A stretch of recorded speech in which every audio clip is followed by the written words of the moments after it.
Welcome to the Table Podcast, where we discuss issues of God and culture, brought to you by Dallas Theological Seminary.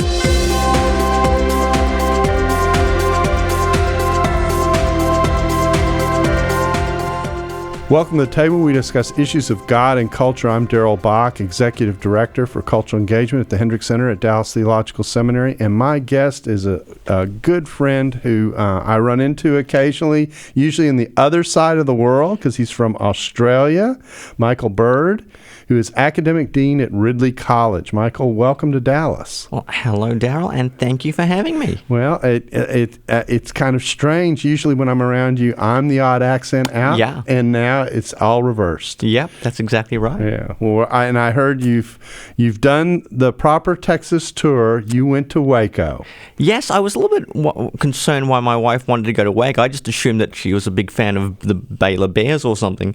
Turns out there's these silos with Magnolia where we then walked around and spent copious amounts of money on things I would not be naturally inclined to purchase if left to my own devices. Yeah, well, I understand it, and what can I say? I'm sure everybody understands exactly all that you're alluding to, but we're glad you could make it to Dallas. Michael's moving his way through the United States, having co-authored a book on the New Testament in its world. Is that the right title? That's correct. And with Tom Wright, and we have our annual professional meetings that come up annually, and so he's here for that, and so we're just glad to have you here in the States. Yeah, it's great to be here at DTS. You know, I've met graduates from all over the world. Some of my colleagues are DDS graduates, so it's great to be here. Well, so let me begin at the normal start. How did a nice Australian guy like you get into a gig like New Testament? I mean, how does that happen? Well, the short answer is I failed systematics. Okay. That's what happened. No, actually, it's a bit more complicated than that. Well, I mean, I grew up in a non-Christian home. I was not part of a church-growing family. Everything I knew about Christianity growing up, I learned from Ned Flanders. That was pretty much my entree into Christianity. When I was 17, I joined the Army, of all things, and I got invited to go to church for the first time ever, and I was expecting just a bunch of moralizing geriatrics. That's not what I got. There were some very nice people, some wonderfully friendly people who loved Jesus, who loved me, and I heard the good news of the gospel.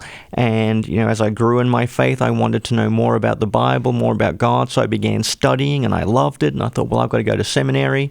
And I was thinking initially about becoming a army chaplain, but it became clear that my gifts were far more on the academic side, and I then did some studies at Malyon College and then University of Queensland, specialised in New Testament because I was been rather keen on Jesus, and that's one of the best places to do it, and that's kind of how I ended up in that discipline. Oh, wow. So I was going to ask you where your training was, so you walked us through that, so that's nice.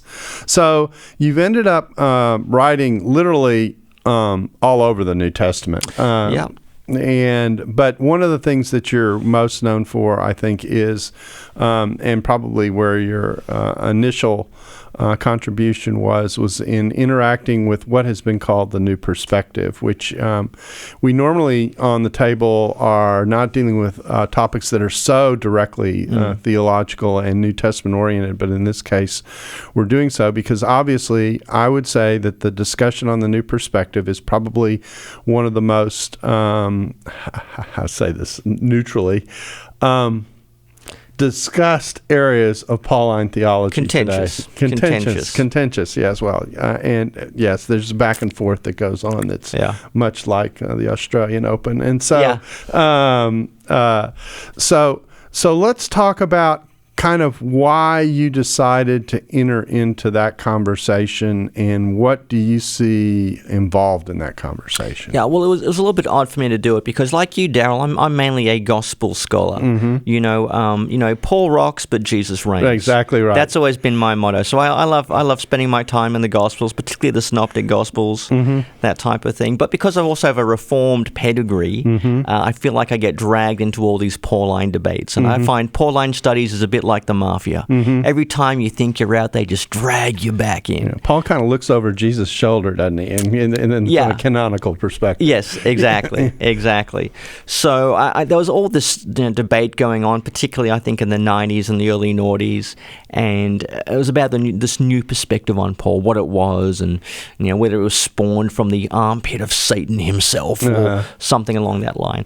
Now, the problem with the new perspective is I think there were some great insights to be made, particularly on the Jewish character of Paul, the sociological dimension to Paul's doctrine of justification, how you can bring in the church and ecclesiology.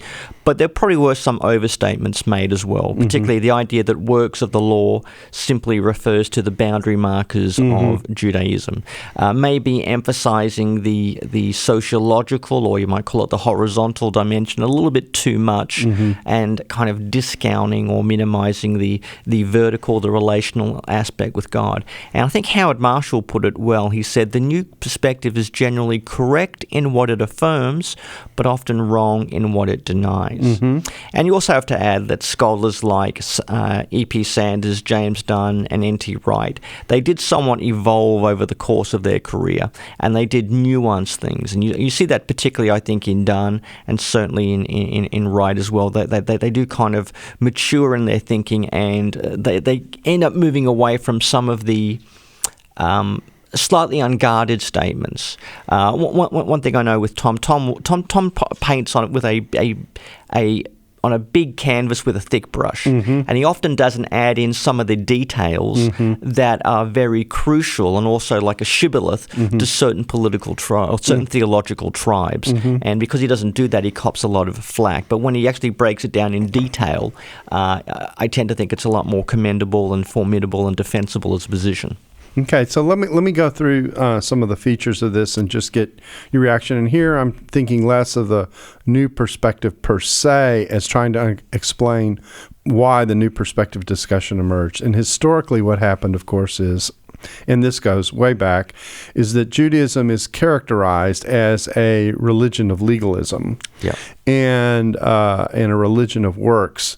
And one of the things the New Perspective did was to raise questions about whether it's quite that simple. And the way I like to get at that question is to actually step back historically and look at the Maccabean War and what it represented. So the Maccabean War, for those of you who don't know, was a battle that really led to the survival of Judaism because the Jews were successful in beating off, if I can say it that way, the influx of Hellenism in Israel, and when Antiochus Epiphanes really tried to wipe out the religion. And you ask yourself, if I'm a faithful Jew trying to be Jewish in a largely Hellenistic world, and someone comes in and tries to wipe out everything that is distinctive about my faith, what's my reaction going to be to show my faithfulness? And that's the question that I like students to ponder. And that reaction is going to be that I'm going to rally around the distinctives of my faith. Exactly. And in the context of a Judaism in the middle of the 2nd century BC, we are, is 167 to 164, to be more specific, although, the after effects went a couple of decades longer. Torah is going to be a rallying point. And so, if I were to ask you, pretend you were a Jew in the Maccabean period and you had this influx of Hellenism and you are reacting against it, you don't want it. Anyone who reads the first chapter of First Maccabees sees it immediately in terms of what's going on. What are you going to do to show your Jewishness?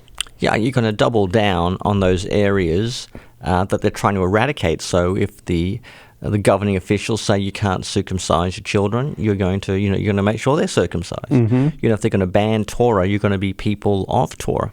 So you're going to, and Judaism, I think, it really does crystallize it. It kind of finds its its Second Temple identity at that point, where it's defined almost essentially in opposition to Hellenism. And that's certainly what Paul has inherited, at least when he's, the Pharisee Saul of Tarsus. That's right. I mean, he's trying to protect Israel's purity, Israel's capacity to worship God by attacking, by trying to not just excommunicate, but almost exterminate or liquidate in some sense anyone who is contaminating Israel and its distinctive God-centered way of life. So this has two impacts by the time we get to the New Testament. On the one hand, it explains this tight adherence to the law. Because what you're actually showing, I think if you asked someone who was Jewish at the time what they were doing, their response wouldn't be, well, I'm a legalist and I love the law. Yeah. Their response would be, I'm being faithful to covenant. I'm being faithful to the Mosaic covenant, which marks us out as a people. And this is a way I show my allegiance to God.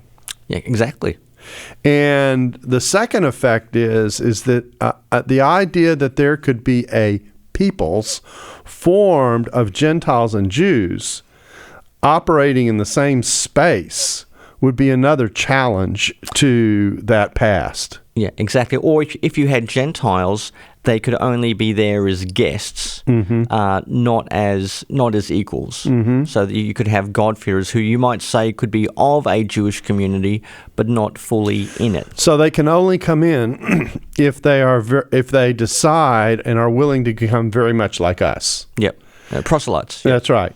And so that forms the background of the New Testament. And what's interesting is when I go through this historical timeline, if you will, and develop this for students, it isn't like they don't get it. They understand because they've watched our own Christian culture in the face of the world make the effort to mark itself out as distinctive by maintaining those things that are more distinctive. Maybe the Benedictine option is one example of that kind of a sociological move. And they understand, we're trying to show that we really are what we claim we are. We really believe what we say we believe, and that expresses itself in concrete actions around the things that we value. Yep. And so that's what we see in the early first century. So the new perspective walked into that space and really, I guess I should ask it as a question, didn't the new perspective at least attempt to try to get people to understand Judaism kind of from within, if I can say it that way? I think for too long, Judaism was portrayed as the prototype of medieval Catholicism. So Luther's argument with the medieval papacy was then projected somewhat allegorically back into Judaism. And eventually scholars of Judaism, including Jewish scholars themselves and others, began to protest, this is not what Judaism is. And when you read the Dead Sea Scrolls, when you read some rabbinic literature, when you read some other writings, you find there's a far more complex view of God's grace and benevolence rather than just a work for a reward idea of salvation. So it's too simplistic, or in some cases just flat out wrong to say Judaism was essentially legalistic and Christianity was the antidote to that with its gospel of grace. So if I can, I'll take a chance at translating this a little bit. So the hard law gospel contrast of the Reformation is overlaid onto the first century discussion to some degree, and in the process we lose insight into what was really going on within Judaism at the time and what the real battles were in the New Testament. Yeah, I think that's right. I mean, a lot of people read the New Testament, or they read Galatians and Romans as if the question is, what must I do to be saved? Whereas I think a better question to have at the back of your mind when you read Galatians or Romans is, who are God's people and how do you tell? Now, read it with those lenses, because if you read it with the first question, what must I do to be saved, that makes sense for Romans 1 to 8, but then 9 to 16 seems kind of like an unnecessary digression. I mean, we've already gone through justification, reconciliation, ethics, a little bit of eschatology, nothing can separate us from the love of God. What more do we need? And maybe a little thought about, the future of Israel and the end times, and chapter 12, verses 1 to 2, a bit of ethics. But after 12:2, I mean, it should be the fat lady singing the final aria. I mean, but there's nothing to see here, folks. Whereas I would argue, you get to Romans 15, where Paul says, welcome one another as the Messiah welcomed you, is exactly the climax of the letter, where he wants Jews and Gentiles, both Christian Jews and Gentiles, to worship together, to relate to each other, and to accept one another as a symbol of them being the new people of God, created in the Messiah and with the Spirit. Yes, and so as we think about the first century situation, one of the things the New Perspective said, which I do think is a reflection of the theological reality of the time, is Israel entered into a relationship with God on the basis of grace. Yes. The covenant that was made with Abraham in Genesis 12 is not something Abraham said, hey, I want to sign up for this. Yeah. God initiated that action. He chose the people of Israel to make them an exemplary people. He chose Abraham to make, and nothing was done to earn that. Yep. And then there was this relationship that was opened up on the other end. Now, to say that is not to say, and this is the other half of the conversation, is not to say that in making that move, you did not risk, you avoided the temptation to move into legalism. Yes. And that's the other half of the equation. So I can talk about Judaism as being a religion of grace at its start, at its base, without necessarily answering the legalism question, which is a subsequent kind of question in terms of sequence. How do you see that? Yeah, I think you could argue that there was this concept of grace in Judaism, where God certainly initiates and sustains the covenant relationship. But there was concerted debate about what was the basis or the nature of that grace. And for me, what this really struck home to me when I was reading a bit of Philo, who was a Jewish philosopher in Alexandria, roughly coterminous with Paul and Jesus. And he was referring to a debate within Jewish circles about Deuteronomy 9, which is precisely where God makes a covenant, not because you are more righteous or any better. And the debate amongst the Alexandrian Jews is whether God's blessings, whether they are given freely or whether they're somehow deserved, which goes to show there was a debate amongst Jews themselves about the nature of the grace.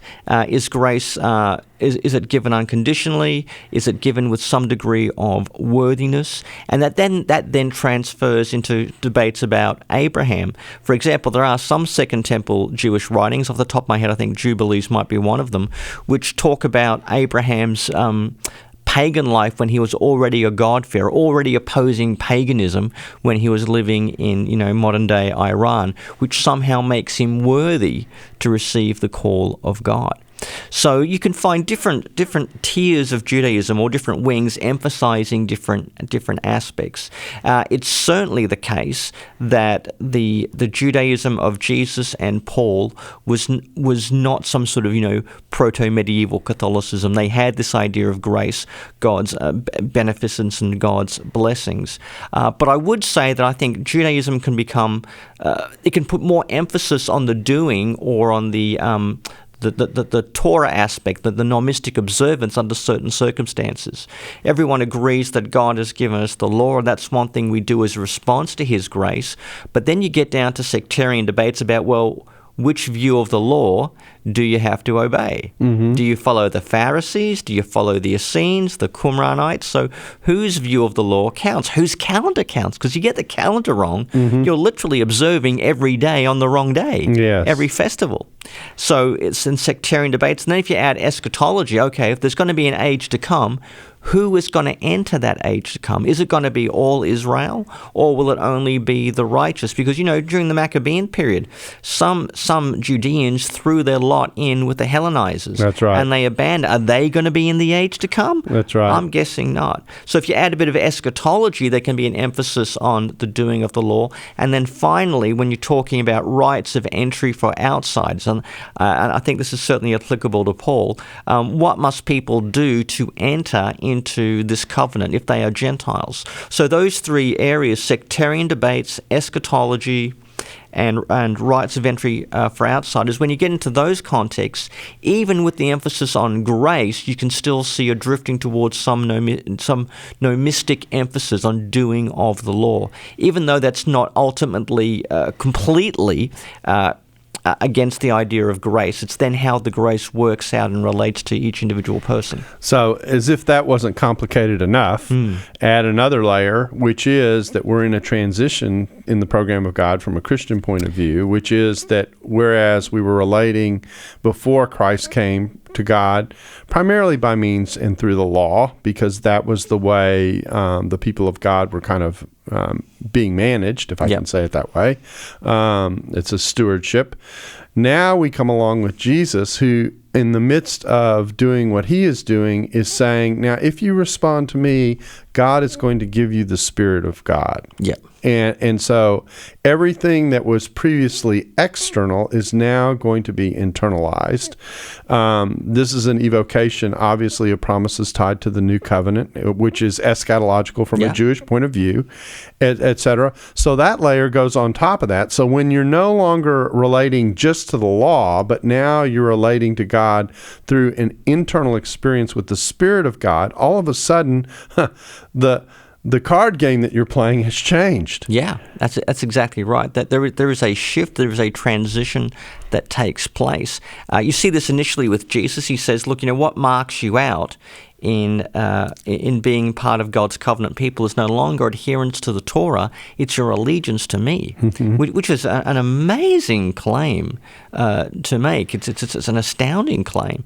But Jesus says that it's how you respond to me. I mean, the best story of that is the where Jesus encounters the rich young ruler, where he says, "What must I do to get eternal life?" And Jesus says, "You know the commandments." And the rich young says, "Oh, fantastic!" And then Jesus pulls a Columbo on him. Do you remember Columbo, Darrell? I do remember Columbo, the detective? Yeah. And he goes, "Oh yeah, just one thing." Yeah, just one thing. And sell all you have, give to the poor, and come follow me. So keeping the Torah of God is not enough. You need to follow Jesus as well.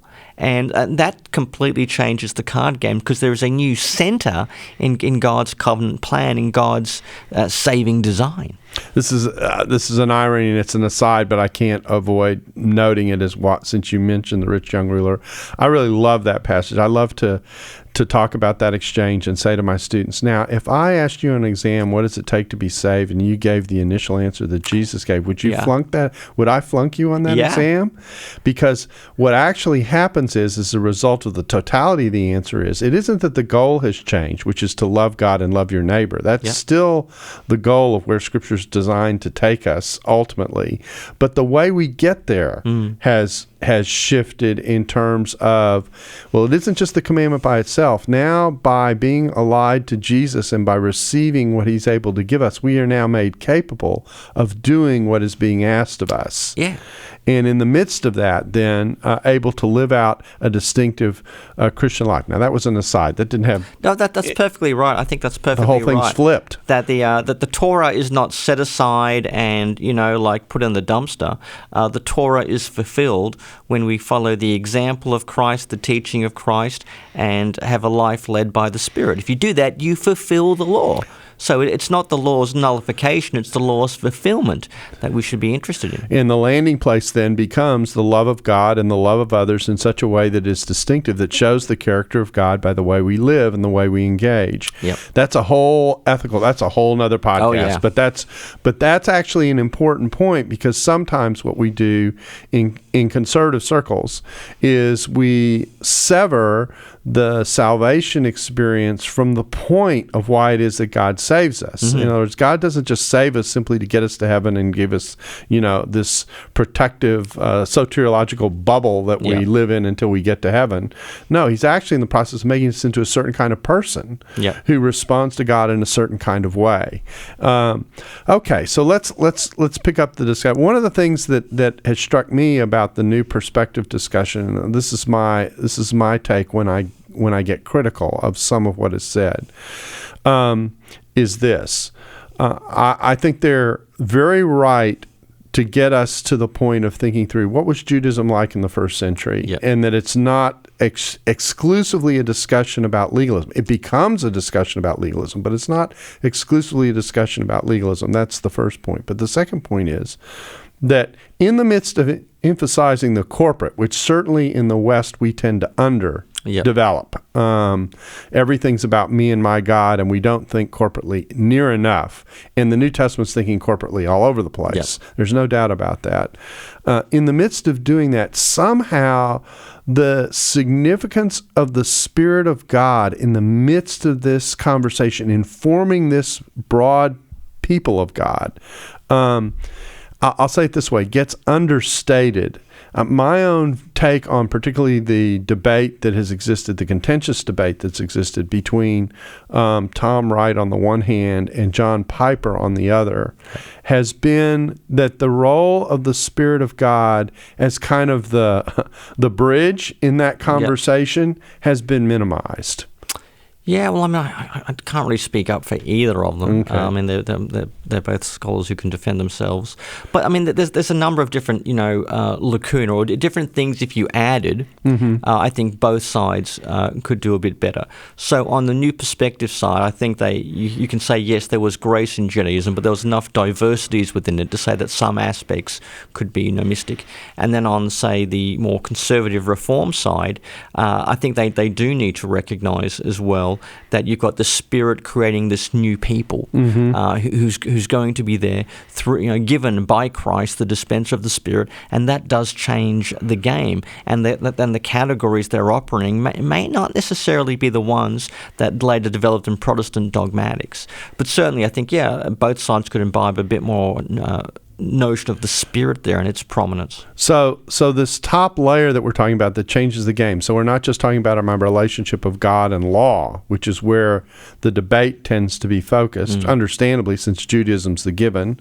It moves into a new stewardship. Now I'm going to use a term in a completely neutral and less theological system way. But what everyone, Reformed or otherwise, called a dispensation in the proper sense of the term, stewardship. There's a shift of stewardship because a new element has been injected into the conversation made possible by Christ that did not exist up to that point because this is the eschatological layer. Oh, that's exactly right, and I know Tom Wright's definitely very big on that. For him, and certainly in Paul's theology, it's the coming of Christ and the giving of the Spirit is very much what is reshaping the idea of Judaism as it's coming forth. That when we worship God, we're going to think about Jesus in the center of that, and that's why you get like the Christ hymn of Philippians 2 and all that. But also very prominent there is the Spirit, and particularly in places like Romans 8, and it's the Spirit being poured out that is this moment of eschatological fulfillment. And it's also the proof that even these Gentiles belong to God. Yeah, and if we were to connect that to Pentecost, Acts 2, what we see are the disciples waiting for an enablement and a capability which they previously did not possess. And that's an important idea because sometimes in some theological systems that are emphasizing continuity, the idea that Pentecost is this injection of a new, reality for the people of God is I'll say it gently, is understated. Yes. Well, no, I think you're right. There has to be something new in the new covenant. Although there are some people, I think particularly in the New Perspective, prefer to talk of a renewed covenant. Yes. I understand where they're coming from. That's partly correct.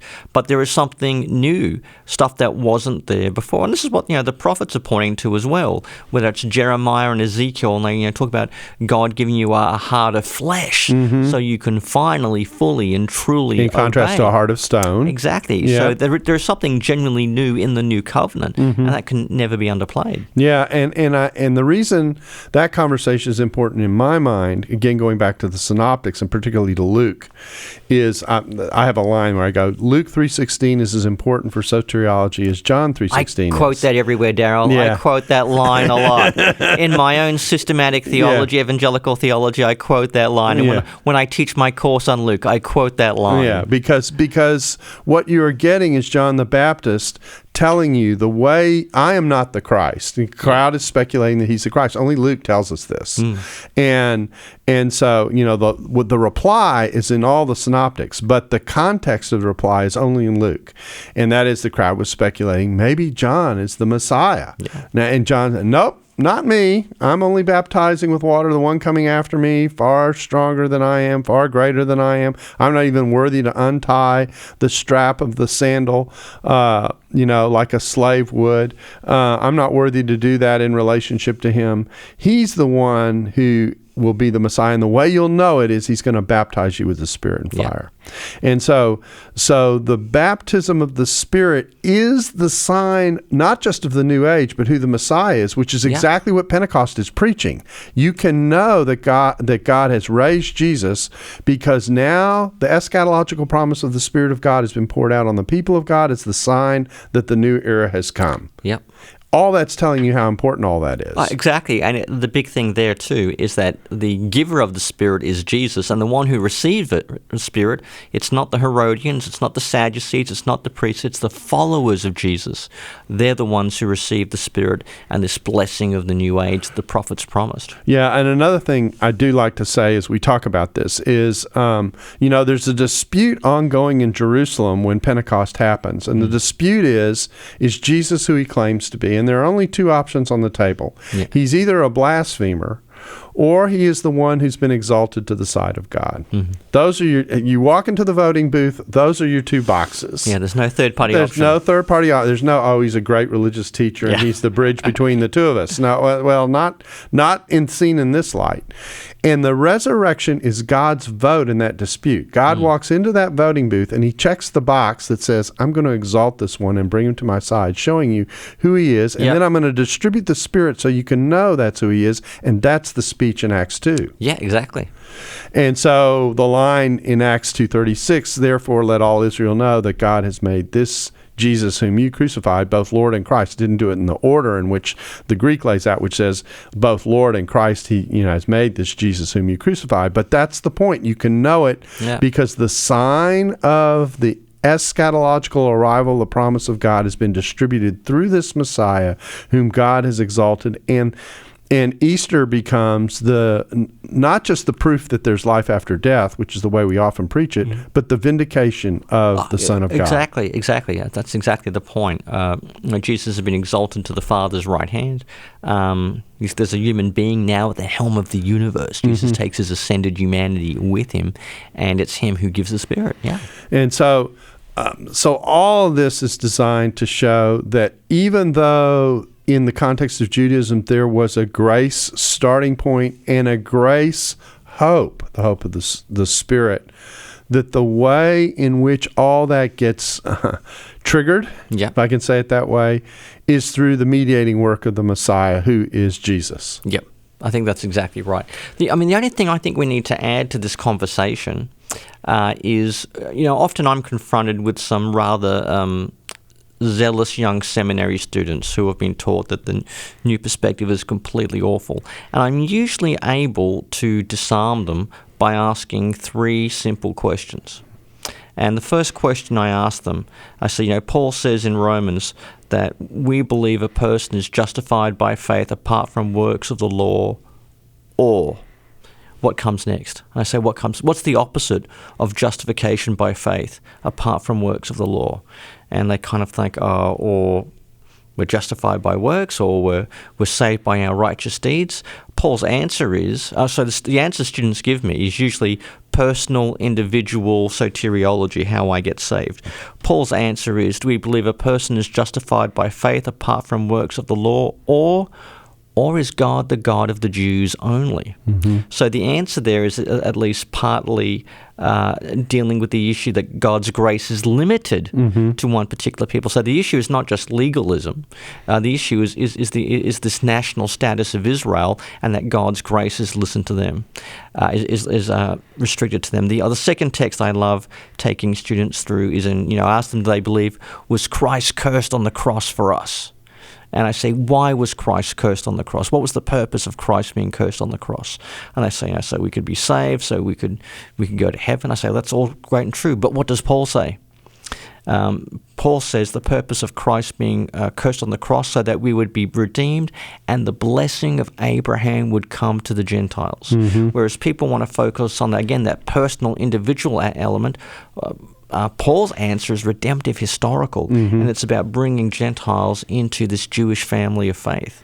So for me, that's another dimension I think we do need to bring in and affirm in the new perspective, that it is bringing the discussion of ethnicity, the corporate element, the redemptive historical element that is usually missing. So it's multi-ethnic in its scope, and you've alluded to what I think is one of the more important verses in Paul, which is, I think this is what you were alluding to, is Galatians 3:14. Exactly. And in the midst of that conversation, the idea that the gospel was always designed, even from the point of Genesis 12, that Abraham and his seed would be blessed for the sake of the redemption of the world. I mean, when we actually ask, why is Genesis 12 where it is, it's come after 11 chapters of devolution as a result of sin that shows that mankind has a immense need that only God can fix. Yeah.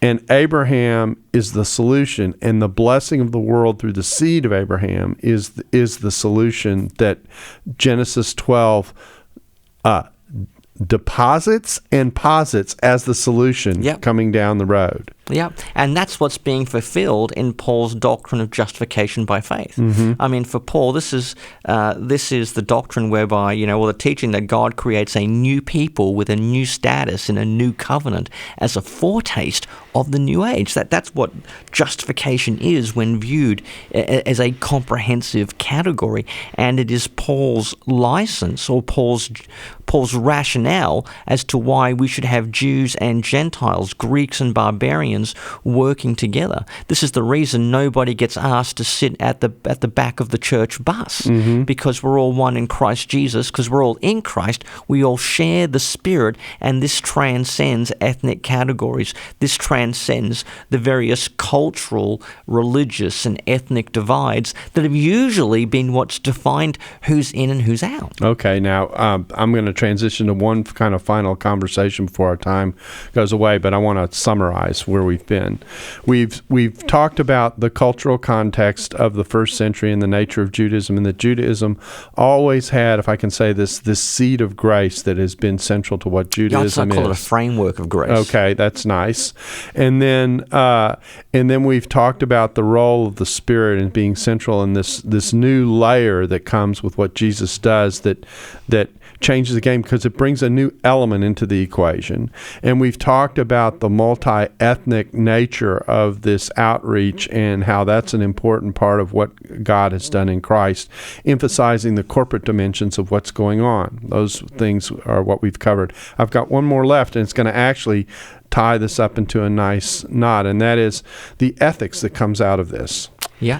So the way I want to do this is I want to go to Ephesians 2. Oh, that's the place Okay, to go. And I like to start off with, in Ephesians 2, 8, and 9, I call it the Protestant Creed. Yeah. Okay, Is verse 10 the Catholic Creed? Well, okay, we'll walk you through, and Okay. I just want your reaction to this. So we've got 8 and 9, of course, which is salvation is by faith through grace, not of works, lest anyone should boast. I mean, there isn't a Protestant worth their salt that doesn't know those two verses. And then my remark is, well, let's keep reading. Yeah. Okay, so there's verse 10, which is actually the explanation for what he's just said. Yeah. For we are God's workmanship, created in Christ Jesus for good works, which God prepared beforehand that we should walk in them. Yeah. So if I ask the next question, which is, what is my salvation for? Why is it that God saves me? Why is it that salvation is by grace? Verse 10 is the answer. I have been shaped by God for good works, which God has actually designed for me to walk in before he saves me and equips me to do so by saving me. Yeah. So far, so good? Yeah. Okay. And now here is the kicker. This is where the ethics comes in. So what's the first good work? The first good work is to bring down the dividing wall between Jews and Gentiles and create this new people where Gentiles come in as equal citizens of the Commonwealth of Israel. Which tells you that the goal, at least a goal of salvation, a major goal of salvation, is to change the way people relate to each other. Yes. Yep. Not just how they relate to God, but how they relate to each other. And in that move, all the debates about the difference between the gospel and the pursuit of justice between people is subsumed. I think that's right. I mean, Tom Wright makes a great point. He says, if Ephesians became as programmatic for the Reformation as Galatians did, the history of Protestant Christianity would be way different. And particularly, you can think, what would it have been like through the colonial era, where Western countries are colonizing first peoples around the world, both in North America and also my own Australia, where some horrible things happen. What would race relations be like if we made Ephesians rather than certain parts of Galatians the most central, distinctive elements of Protestantism? You seriously have to wonder what it would be like, because we've always had the resources there to do this. Yes, and the point is that one of the ways the church shows that it has really been impacted by the Spirit of God is by the way in which peoples relate to one another within the church. That's one of the ways they can model that grace has really struck the earth. And this is where the church can do it very well. I find it ironic where, I don't know in America, but in Australia, the church is frequently criticized for many of its failings and travails, and some of these are often very well deserved and sadly earned. But sometimes I think the criticisms of the church is unfair, and I do find it frustrating when I see these white inner city progressives all attacking Christians, and yet we're the ones who are far more ethnically diverse than some of our critics. And we're the ones who are out there doing the real multiculturalism. It's certainly in most of the places where I hang out. Actually, my daughter attends a church that is 80% Asian, and one of the things that's affecting the church in Australia at the moment is I think the future of the church in Australia is going to lie largely with the Asian diaspora, with both the immigrants and their children are going to probably be the future of the Australian church in the coming generations. But certainly I think multicultural is going to be, multi-ethnic might be a better term. Multi-ethnic I think is going to become the new normal in churches places like Australia, and I'm guessing even probably in the United States as well. Yeah, and of course it pictures what Revelation 4 and 5 is all about, which all the tribes and all the nations lifting up the name of Jesus in the end. Yeah, if you do not like multi-ethnic, the afterlife is going to be so disappointing. Now that we're on such a great track here. You travel the world as I do. Here you are in Australia and in America. I'm an American who's often in Australia, but I've been to South Africa. I've been the last summer by itself. I was in South Africa and Sri Lanka, one right after the other. I'm on the plane flying from South Africa to Sri Lanka, saying, "Am I going to change worlds here? Am I moving from one story and one set of realities to a completely different set of realities?" And I'm thinking about this juxtaposition because I'd never been to Sri Lanka before. And I had just gone through a series of lectures talking about the importance of reconciliation in theology.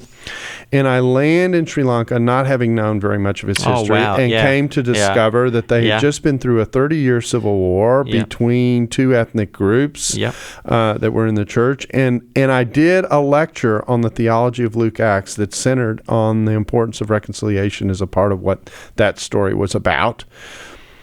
And all the Sri Lankans came up to me and said, you have no idea how valuable this is for our context and culture. Exactly, yes. And so this is a global problem. If there's hardly anywhere you go in the world where there are not ethnic strains that are pulling our world apart. Yeah.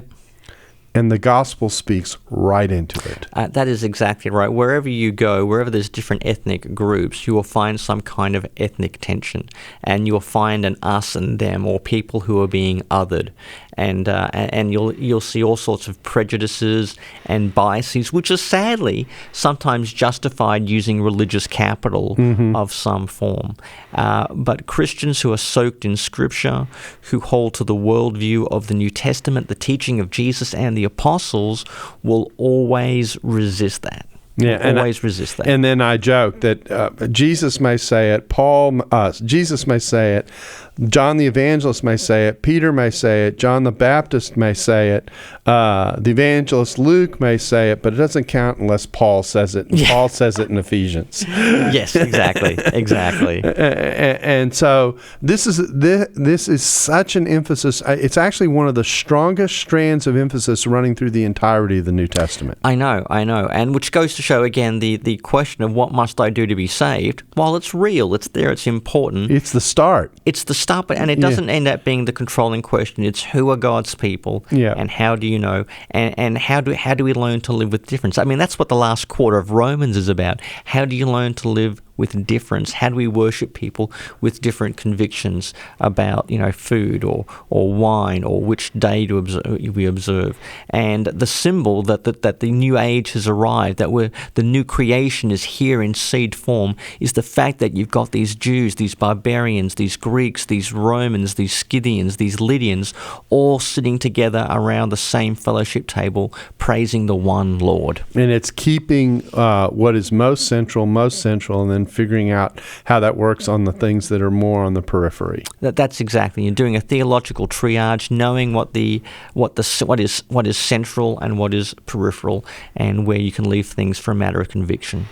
Well, Michael, I want to thank you for coming in and talking about this with us. I think it's been kind of a fascinating journey from theology over to application in thinking about what the new perspective is about, the value of the comprehensiveness of grace, or the framework of grace, as you said it, the value of the ethnic layer of what's involved, the centrality of how the coming of the Spirit is the mark of the eschatological layer and the new reality that has gone on top of what's going on, and then finally the multi-ethnic dimension of where this is designed to take us as the people of God, which opens up the church to have a possibility of a powerful testimony by being a place where different peoples can gather and have a sense of oneness in the midst of doing so, because the God of the universe has invaded their lives and changed them, not only how they see themselves, but how they see others. Yep, that's exactly right. Thank you, Darrell. Yeah. And we thank you for being a part of the table, and we hope you'll join us again soon. If you have a topic you'd like to consider for a future episode, please email us at thetable@dts.edu. We do take these seriously. We'll match them up with people who we think can speak to the topic, and one day at this table you may see the topic that you propose. We look forward to your suggestions, and again, thank you for joining us, and we hope you'll be a part of the table again soon. Thanks for listening to the Table Podcast. For more podcasts like this one, visit dts.edu/the table. Dallas Theological Seminary. Teach truth, love well.